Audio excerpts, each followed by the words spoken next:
That's his MO, That's what he does, man. He's a hype man. I bet he has like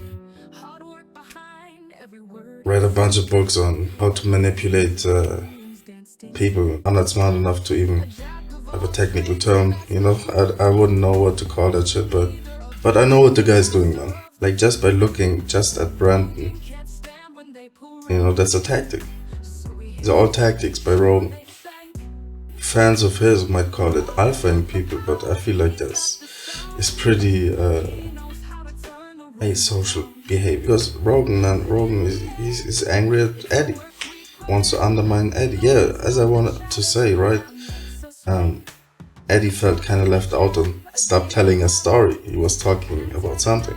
Joe realized that and brought it back to Eddie, He talked about Gary Tonin against Chrome Gracie, a jiu-jitsu match, and he realizing that Eddie obviously had got into that story. If I'm not mistaken, like, Brandon started like trying to swerve the issue, turn the conversation to some kind of corona stuff, He didn't like them bonding on that story. I think Brandon gets jealous, He tries to undermine Eddie to bond with Joe. Joe will try to bond with Brandon to undermine Eddie, so it is mutual in a way. But the thing is, I don't even know if Joe and Brandon really like each other. It's just what they can do for each other, They present to each other a certain thing that they are craving, I don't even know if Brandon necessarily craves a mentor. Maybe he does. I think he uses that to obviously achieve his goals, He's very chameleon-like in his personality, I think Joe likes to be liked, likes to be respected, likes to be thought of as funny, as knowledgeable, as almost a teacher, He wants to be a mentor. He wants to be a guru. And Brandon does that for him, I don't know if I want to call Eddie a smart dude, but he definitely has some emotional intelligence to see through all that type of shit, You see Eddie a lot of times just sitting there with these Chinese eyes, just scoping vibe of the room. What I don't like is all that Brent trying to get over. You're friends with a guy, man. Making fun of him, even insulting him. It's almost like a sign of endearment, you know what I mean? Sign of approval that you're in. You're part of the group. If you're getting coddled, it's almost like a special needs child, You're just like stringing along, I don't know what, to get attention from the girls. Is that even authentic, you know what I mean? Is that even genuine? I don't know, man. Why treat the guy like a retard? Maybe because he is, but yeah, like, he's one of the boys, man. A little dick shouldn't like hurt his little soul, right? Like, Eddie is trying to poke fun at the dude because he's obviously lying. Like, we know Brandon lies, but all just for getting the conversation along, I guess, or I don't know, putting Eddie in the shadows, trying to exclude him. Like, Eddie strikes a conversation about some old school legends where, like, Brandon is acting like he was aware of MMA or following MMA at the time, What, as a prepubescent child, he was knowledgeable on Ernesto hosts and shit, you know what I mean? So, yeah, he obviously was lying when he said, yeah, man, watched him back in the day and all that type of stuff. And Eddie started calling him on that shit, like, what, you were 12 at the time? And he kind of found Brandon out at that moment, but Joe didn't want to hear that shit, man. He just wanted to be all close up and personal with Brandon, talk about the good old days with a 35-year-old, you know what I mean? Act like he watched those fights back in the day and get timelines right and shit, you know what I mean? Well, Eddie's actually having fun at the moment, But you never know what's going on with Joe, man. He's steering, you know what I mean? The funny thing actually at that moment when, although called on actually not really being aware, or maybe, I don't know, like, it's not like the motherfucker couldn't have watched it after the fact, you know what I mean? But anyway, He was trying to act like he watched that shit live back in the day. Joe Rogan tries to go on with the conversation, obviously, and he was talking about, like I said, man, he was trying to get timelines right, man. And Brent, just for the sake of it, obviously is disagreeing with him, and now Joe Rogan is stuck in a disagreement with the guy he's trying to exclude the other guys with. So a lot of social awkwardness is going on, man. Passive aggressiveness. I love that moment because it kind of backfired, man. He's trying to gang up on smart dudes with the help of a dummy, you know what I mean? That's when you surround yourself with dummies, man. You know, you're confidant. IQ 50. I actually looked up the fight, man. The fight hadn't started.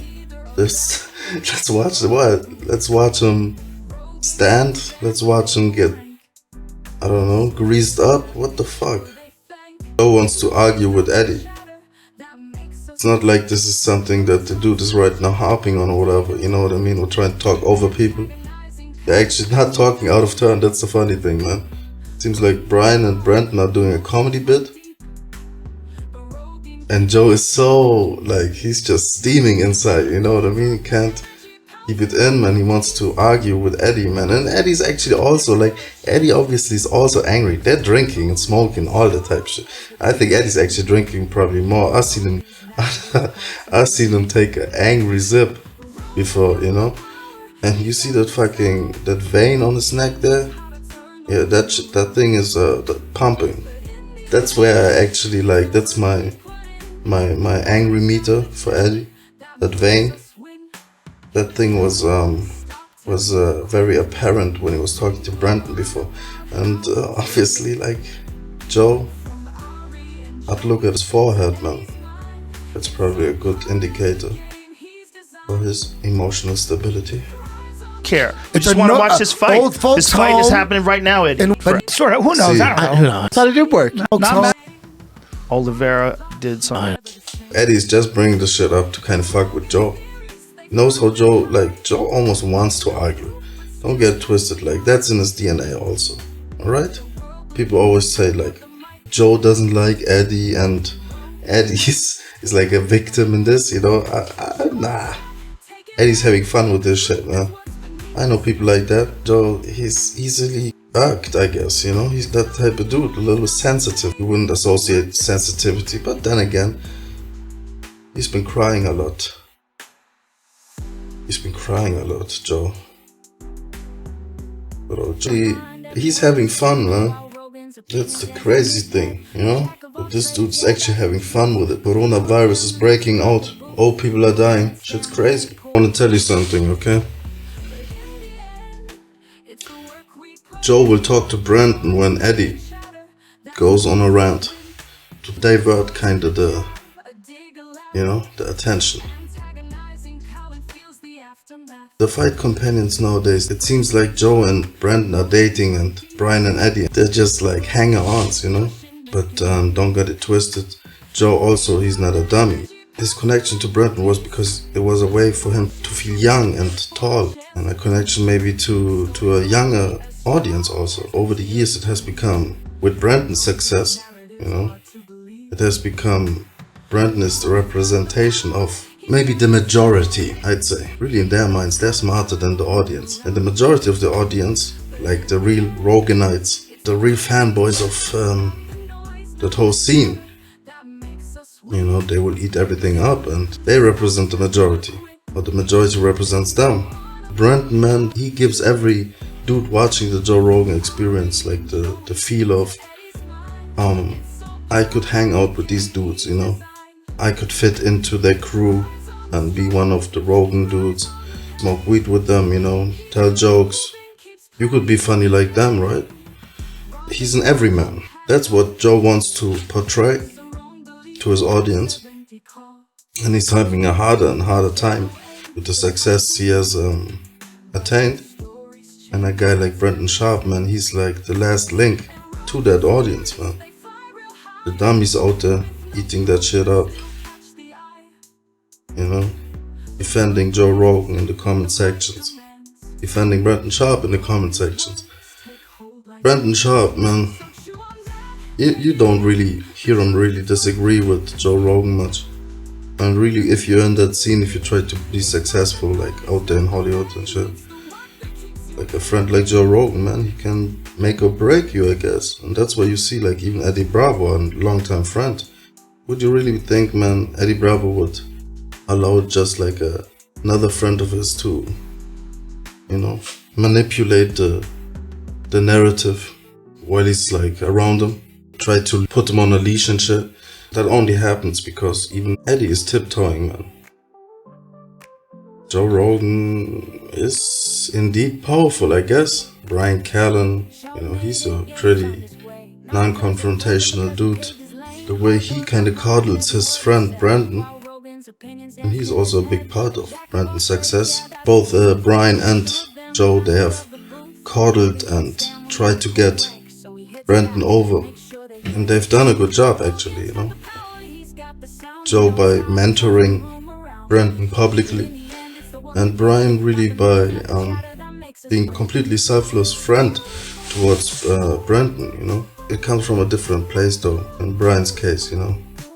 I think in Joe's case, maybe there's a little bit of a self-serving aspect to it, you know, that he can portray, you know, that mentor role and that guru-like aspect of his personality, you know, to the masses out there, by having a real-life experiment going on with a guy, ending his MMA career, making a stand-up comedian, giving him a lot of confidence by taking away a lot of confidence, you know, but I guess making his life better, but at the same time, like, that gives you just power, you know, just adds on to that aura. It's essentially Johnny Carson, man, waving you over. I don't know, man, but Eddie doesn't play that much, you know. He's probably the most alpha of the group, but even he will bend the knee to Joe Rogan at times because he knows, man, what an appearance on the Joe Rogan Experience can do for him, you know. He has shit to promote. He has become a personality of sorts. What you see here is Joe. He knows what he's doing when he's just looking at Brandon and, you know, intently listening to Brandon. And Brandon gives that back, you know what I mean? He represents the masses, man. When Joe is being extra cordially towards Brandon, he is speaking to the audience through Brandon. He's telling the audience to ignore what Eddie has to say. He's not worth acknowledgement, really. At times throughout this podcast, even Joe has realized that Eddie has caught on and is getting a little frustrated, but he's not gonna be extroverted about it, you know what I mean? He's gonna take a step back, man. He's chill enough to do that. And then even Joe has tried to throw him a bone. Brandon catches on to that also, you know. He has a lot of toxic behavior that he displays in these fight companions, man, and has become worse throughout the years, you know. He's trying to create a wedge between Eddie and Joe, knowing that Joe is going to get nervous, frustrated, disgruntled when Eddie goes off on tangents. I guess takes away a little bit of that attention of Joe being pretty much the captain of the ship, you know, steering the conversation. Brandon has caught on to that, and he realizes that aspect of Joe's personality and will act on that, you know. He knows that Joe will pile on. He looks for people to jump on his bandwagon, to pile on the dude that he might be disagreeing with. That's what Jamie is for, you know what I mean? There's a reason Joe looks at Jamie awkwardly after an attempt at a joke. But if you look at Brandon, man, as much as he's a dummy, man, he's very observant. But his focus is mainly on Joe, on one person at a time. The one person at a time that he's trying to impress. And usually he has to have a foe to shine, you know what I mean? He has to take advantage of another dude to get a little bit of Joe's motherly love, you know? Brotherly love. Just love. It's an interesting and I feel like an unhealthy dynamic that exists between these three, really. Because Brian, man, he's so docile in comparison to these other three, you know? Brandon isn't really confrontational if you call him on the shit. He has enough situational awareness to know when it's time to jump on Eddie. And sometimes he's going to initiate that shit even, you know.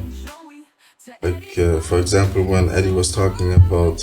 Actually, that was the time when when Joe realized that Eddie gave up on a story because nobody was really acknowledging or listening, seemingly. That's actually a tactic of Joe Rogan. That screaming, that Sam Kinison scream that he does while commentating.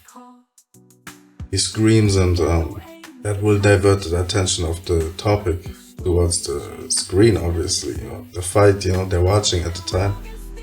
And if you watch the Joe Rogan commentating, man, he screams like at missed punches. He's hurt.